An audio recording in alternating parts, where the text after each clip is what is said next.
was wearing a black shirt. Then lights happened. Crappy lights, but lights nonetheless. Here's my personal bottom 10 of being tall and a girl, in no particular order. Number 1, constant exposure. There is no such thing as flying under the radar when you are tall. Hide and seek, forget about it. See somebody you know at the store you don't feel like talking to? Oh, guess what? They saw you first. And when you are a walking lighthouse to begin with, that doesn't leave a whole lot of room for nice shoes. I don't know about you, but some of us are very insecure about our abnormalities, and when they can't be downplayed, do our best to at least not accentuate them. I'm sorry, baby.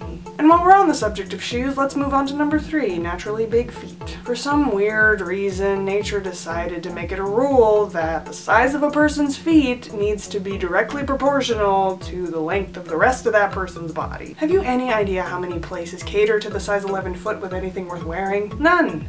Not where I live. In the last of our clothing problems, number 4, skirts. My torso is longer than yours, so you know that dress that goes down to your knees? Guess where it goes on me? Number 5, intimidation. Gender roles demand that the male be the taller of the two. This narrows my field, which wouldn't be a problem if all the guys I knew weren't so vertically challenged, or if all the short girls that I knew weren't always picking up the tall guys. Number 6, head injuries. One perk.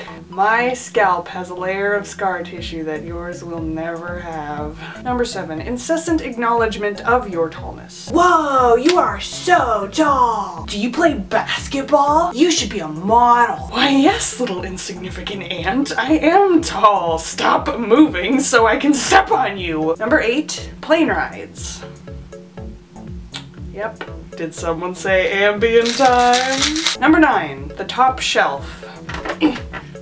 Could you reach this for me, please? It's like your universal civic duty just because you're tall. Stop what you're doing right now. I don't care how important it is. We have an emergency here. This person is short. And then, of course, you're a jerk if you don't. And lastly, number 10, short people in general. Oh, it must be so nice to be tall. I wish I were tall like you. You have no idea, children. Well, I think I covered it all pretty well. Did I miss anything? Let me know down below. The world needs to know. The world doesn't know. They don't understand the atrocities that we suffer. We are a people, and as a people, we need to stand up and do something. Tallsies unite. Bell's palsy. It's quite the ailment.